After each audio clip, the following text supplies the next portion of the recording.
ये कौन है? मुझे some personal photos. वैसे तुम तैयार हो ना?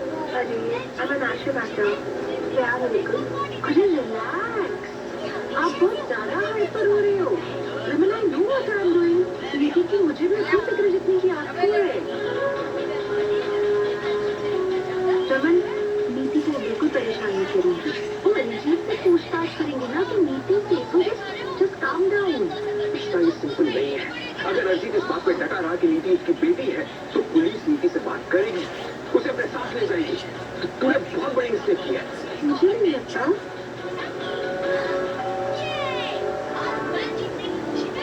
देखो, कहीं शरीर में नहीं आ गए. मुझे जीजू को यहाँ आने से रोकना होगा.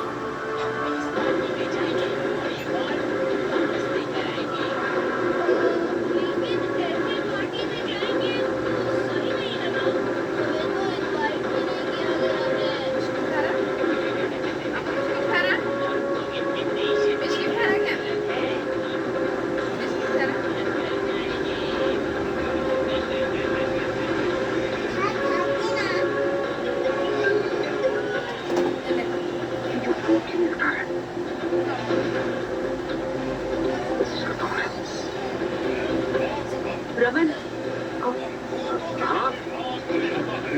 करूँ जीजू को फोन करने में मैंने देरी नहीं करती. तो मैं आपसे इसी के बारे में बात करना चाह रही थी.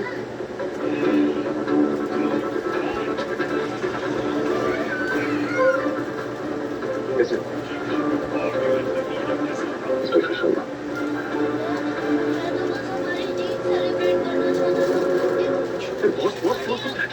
संजय, तुझे कितनी बार बोला है सबके सामने मुझे अपनी पहचान मत दिखाया कर. सब पता है लेकिन अंदर पुलिस आई हुई है. मुझे पता नहीं कि कब सबको फोन करूंगा. फोन नहीं उठा रहे बॉस. मेरा फोन, मेरा फोन गाड़ी में.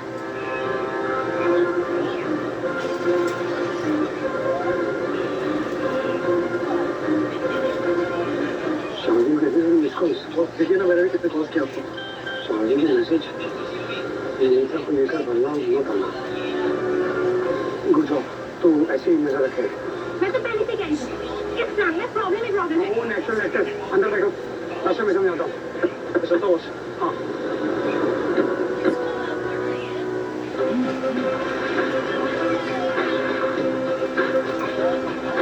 ओ ग्रेट. जीजू चले गए यहाँ से. अब बस नीति को किसी तरह सबसे बचाना है. इंस्पेक्टर साहब, मैं जानता हूँ आपने अरिजीत को अरेस्ट करने आए हैं और बस पहुंचना ही होगा क्योंकि मैंने उसे हमारा प्रोजेक्ट डिस्कस करने के लिए बुलाया है. लेकिन आपसे एक छोटी सी रिक्वेस्ट है. ये जो लड़की है ना नीति, इसकी तबीयत बिल्कुल ठीक नहीं है. ये मेंटली साउंड नहीं है. वो लोगों को देखती हो तो घबरा जाती है. वो अचानक से चिल्लाना शुरू करती है. ये सिर्फ मीका के साथ कंफर्टेबल है और किसी के साथ नहीं. ये रमन सही कह रहे हैं. इंस्पेक्टर साहब, हम भी नीति को बिल्कुल भी डिस्टर्ब नहीं करना चाहते हैं. बेचारी ऑलरेडी बहुत बड़े ट्रॉमा से गुजर रही है एंड हम नहीं चाहते कि उससे ज़्यादा डिस्टर्ब हो. फाइनली एक काउंसलर है, एक साइकेट्रिस्ट है जिसके साथ हम कंसल्ट कर रहे हैं नीति को लेके. उन्होंने खुद ने हमसे कहा है कि हम नीति को थोड़ा स्पेस दें, टाइम दें, वो थोड़ा कंफर्टेबल हो जाए, उसके बाद ही हम उसे सवाल जवाब करें. उनका नंबर है, मैं आपको फॉरवर्ड कर दूँगी तो आप उनसे डायरेक्टली क्वेश्चंस पूछ सकते हैं. इश्ता ने मुझे साइकेट्रिस्ट के बारे में भी कुछ नहीं बताया. पता नहीं और क्या क्या छुपाया है इसने मुझसे. ठीक है सर, हम लोग अरिजीत के यहाँ आने तक का वेट करते हैं, पर हम नीति को इन सब चीजों से दूर ही रखेंगे. Thank you so much. Thank God. फिलहाल के लिए सिचुएशन अंडर कंट्रोल है. लेकिन इससे पहले कि वो साइकेट्रिस्ट नीति से सच बुलवाए, मुझे नीति को इस घर से बाहर निकालना ही होगा. इन लोगों की कितनी हिम्मत. मुझे अरेस्ट करने के लिए पुलिस को बुलाया वहां पर.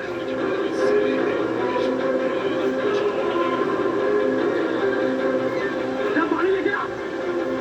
बस अब आप इस शांत हो जाइए. पानी लेके आ. वो शार्दुल वहां पर था, उसने मुझे कुछ नहीं किया. शार्दुल कैसे पता था? ये सारा ना इसी तरह किया था. बस प्लीज आप शांत हो जाइए प्लीज. बहुत ही अच्छा हो गया कि संजय ने आपको सही टाइम पे इन्फॉर्म कर दिया, वरना अभी हम जेल में चक्की पीसते होते बॉस. वैसे बॉस वो नफी नमीदा था, उसको मैंने कहा है कि थोड़ी देर तक मुझे कांटेक्ट मत करना, मैं अपने आप तुझे फोन करूंगा। बॉस एक बात पूछनी थी आपसे। पूछ। बॉस तो संजय को कैसे पता कि पुलिस वहाँ आपके लिए आई थी? क्योंकि बॉस वो तो सिर्फ वहाँ पे सिक्योरिटी गार्ड है ना, तो उसको अंदर की खबर कैसे मालूम? तो कहना क्या चाहते हैं? बॉस मैं सिर्फ इतना कह रहा हूँ कि संजय को कैसे पता कि पुलिस वहाँ आपके लिए आई थी? और हो सकता है ना कि वो वजह उस किसी और काम से भी जा सकती है। बॉस लगा उसमें आपका कोई खबर ही है क्या जो आपको अंदर की खबर दे?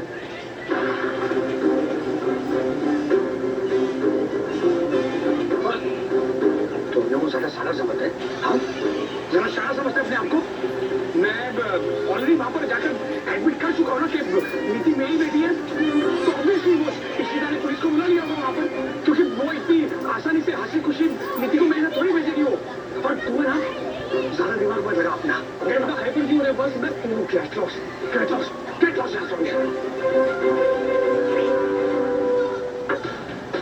इशिता जी मुझे नहीं लगता कि अब अरिजीत आएगा, तो शायद अब हमें उतरना चाहिए। आपको सच में ऐसा लगता है? जी हाँ, अगर उसे आना होता तो अब तक वो आ जाता, और उसने आपको मैसेज भी किया था कि वो किसी काम में बिजी। अब यहाँ बिना बात के टाइम वेस्ट करने का कोई फायदा नहीं है इशिता जी, मैं चलता हूँ। इंस्पेक्टर मुझे लगता है कि हमें उसके घर जाके उसे अरेस्ट कर लेना चाहिए। देखिए हम बिना किसी सबूत के किसी को अरेस्ट नहीं कर सकते, और हमारे पास अरेस्ट वारंट भी नहीं है। ही इज राइट, ऐसे अरेस्ट थोड़ी ना कर सकती उसे, वो यहाँ आएगा तो बस पूछताछ की जा सकती है। लेकिन वो आया क्यों नहीं होगा? He was suppose to come, अचानक उसने भी प्लान चेंज किया होगा। अब आपके रहने से कुछ होगा भी नहीं तो आप जा सकते हैं। अरिजीत बहुत चालाक है, नीति को यहाँ से ले जाने के लिए कुछ भी करेगा। देखिए सर, अगर नीति उसकी बेटी है तो उसे लेने जरूर आएगा, और ऐसी सिचुएशन में इंसान कोई ना कोई गलती जरूर करता है, तो जैसे ही वो कोई गलती करेगा हम उसे अरेस्ट कर देंगे।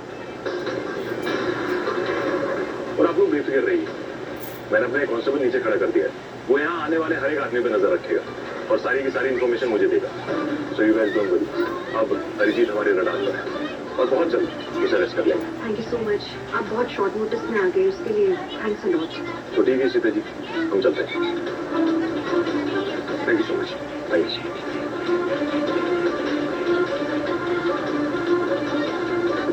सच पिटी, हम अरिजीत को एक्सपोज ही नहीं कर पाएंगे इस तरह से तो। मुझे लगता है अरिजीत को किसी ने अलर्ट किया। अरे लेकिन ये कैसे हो सकता है? तुम तीनों पुलिस स्टेशन के बाद डायरेक्टली घर आए हो, घर आके तुमने हमें इन्फॉर्म किया। It's not possible.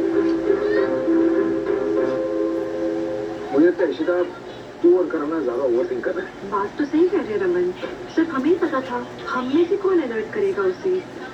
वैसे भी मुझे लगता है वो भी सही मौके का इंतजार कर रहा होगा कि वो नीति को यहाँ से लेके जा सके। वो क्लेम कर रहा है ना कि नीति उसकी बेटी है, तो उसकी कोई नई प्लानिंग चल रही होगी। सो हाँ, जैसे कि इंस्पेक्टर साहब ने कहा, उसको स्ट्राइक करने देते हैं, फिर रंगे हाथ ही पकड़ेंगे।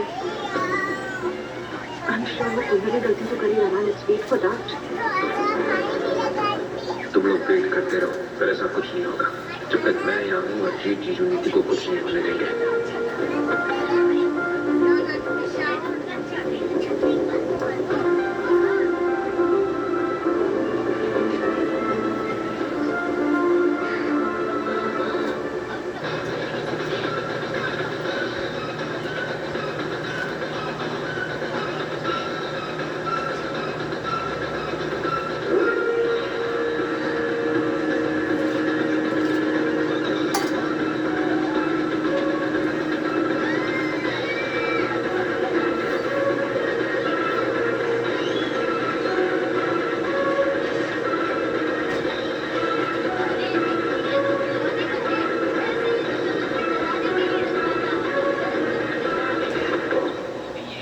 सो गई?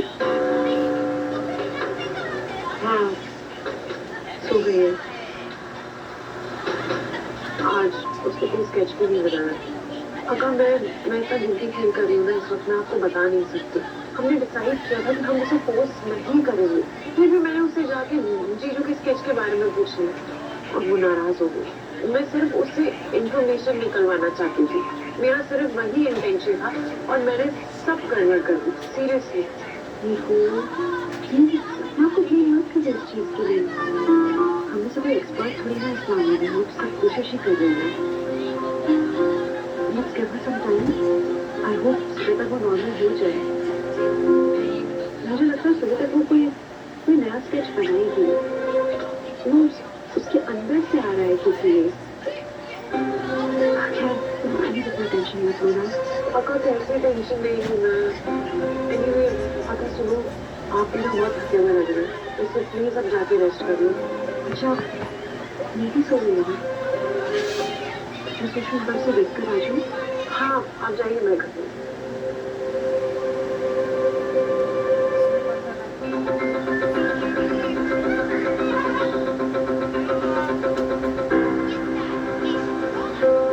नीति, I'm so sorry, तेरा मम्मी तेरे सामने नहीं आ सकता, नहीं तो बहुत प्रॉब्लम क्रिएट हो जाएगी। तेरे पापा और मैं इतना बदला नहीं पूरा कर पाएंगे। तू बस प्रॉब्लम देना, और एक बार हमारा बदला पूरा हो गया तो तेरी मामा और तेरे पापा तुझे यहाँ से लेकर चले जाएंगे।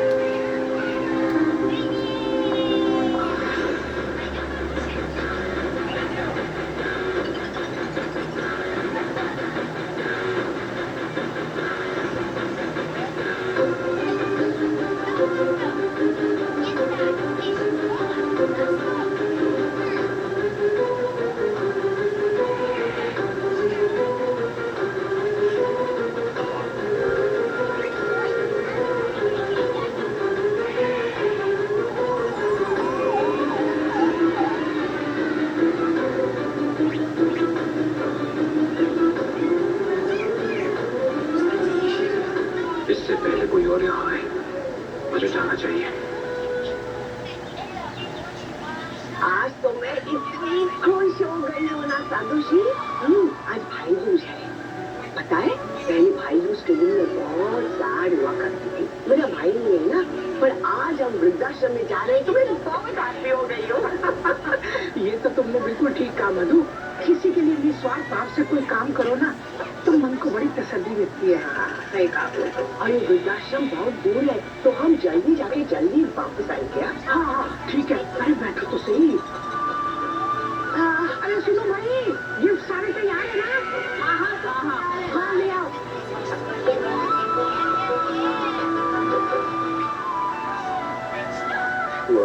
हो गई तैयारी? हाँ जी हाँ जी। अच्छा यो पुत्र, ये सारे गिफ्ट है ना एक बड़े बैग में डाल के तले कार रखा। ये ठीक रहा।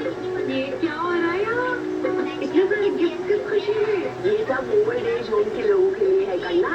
ये वृद्धाश्रम के लोग है ना, मैंने सुना उनकी फैमिली उनको उधर छोड़ जाती है और फिर उनको मिलने भी नहीं जाती। तो हमारे लेडीज ग्रुप ने डिसाइड किया कि ये साल हम भाई दूज में ये वृद्धाश्रम के लोगों को प्रेजेंट देंगे। तो मम्मी जी एक काम करूँ, मैं रवन से चेक बनवा देती हूँ ना, मुझे पैसे की जरूरत तो पड़ती होगी ना। हाँ ये भी अच्छा रहेगा। लेकिन मम्मी जी ऐसे नहीं चलेगा, आप अकेले अकेले जा रहे हो।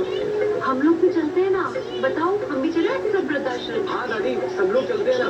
अब वैसे भी घर पे बैठ के क्या करेंगे, रूही तो है नहीं, तो वो मुझे तिलक तो कर नहीं पाएगी यार। हाँ ये काश तो वो अच्छा होती तो सरप्राइज दे देती। आज आप जो बोलोगे ना वही होगा। कैसे हो दादी? ये क्या है? तुम कब आ गई? तुम इतनी जल्दी? अरे सुना, मैंने सोचा कि आप सबको ना सरप्राइज दे देती हूँ तो इसीलिए मैंने अपनी पूरी ट्रिप कट शॉर्ट कर दी और जल्दी से वापस आ गई। देखो कौन आया।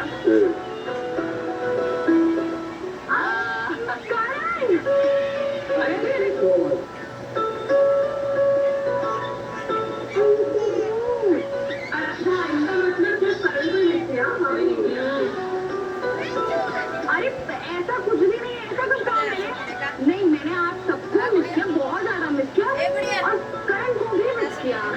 एक मिनट, आज मेरी रूही को कोई तंग नहीं करेगा। ओ हेलो, ये हम सबकी रूही है, ठीक है ना? अच्छा सुनो, हम लोग वृद्धाश्रम जा रहे हैं, तुम लोग चलोगे ना? करूँ जल्दी से प्रश्न पूछ के आ जाओ।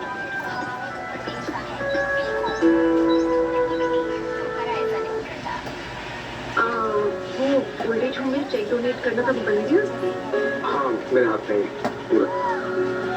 Thank you.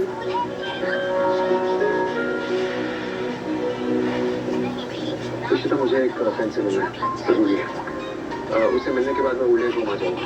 मिलना जरूरी है क्या? उसे हमारी सिचुएशन के बारे में पता है? अरे वो कुछ नहीं जानता है, वो ब्रॉड रहता है, बस कुछ घंटों के लिए दिल्ली आया है, मुझसे मिलना चाहता है। बस कोशिश करना किसी को पता ना लगे कि तुम रमन नहीं हो। इसका किसी को कुछ पता नहीं चलेगा। आई बी केयरफुल। आज तक किसी को भनक हुई, तुम्हारे घर वालों को भनक हुई? डोंट वरी, कुछ नहीं होगा। अच्छा सुनो, मुझे वो ओल्ड एज होम का एड्रेस टेक्स्ट कर दो। अपने दोस्त मिलने के बाद मैं वहाँ पहुँचता हूँ। मैं एक काम करती हूँ ना, मैं ड्रॉप कर देती हूँ, बेहतर रहेगा ना, नहीं तो क्या बोल के निकलोगे? मैं कोई बहाना बना दूंगी फिर। ठीक है। अच्छा नीचे आ जाओ ना, समझिए तुम उसके भाई हो, रमन है, तो आ जाओ टीका के लिए। मैं तो बहुत लकी हूँ कि सिमू का भाई बनकर मैं उससे टीका कर पा रहा हूँ। उस बेचारी को तो पता भी नहीं है कि रमन कोमा में है। इशिता, ये सब कब तक चलता रहेगा? हम कब तक इन सबसे झूठ बोलते रहेंगे? अब तुम तो इस परिवार को अच्छी तरह से जान ही गए हो ना, तो मन में सब इतने ज्यादा इमोशनल है, सब खत्म हो जाएगा इस घर में। सारे त्योहार, सारी खुशियाँ, जब तक मैं उस कल्प्रिट को पकड़ नहीं लेती हूँ ना, मैं किसी को कुछ नहीं बता सकती। चलो अभी नीचे। हाँ, सब इंतजार कर रहे हैं।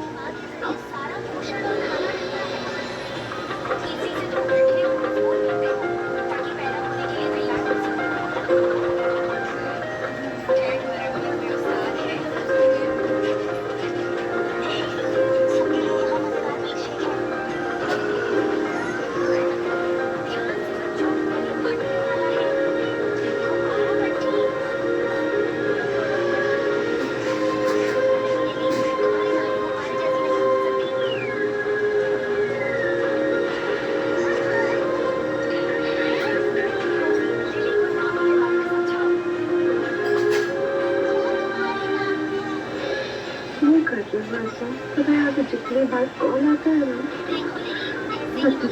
कुछ बिल्कुल ख्याल रखती हूँ।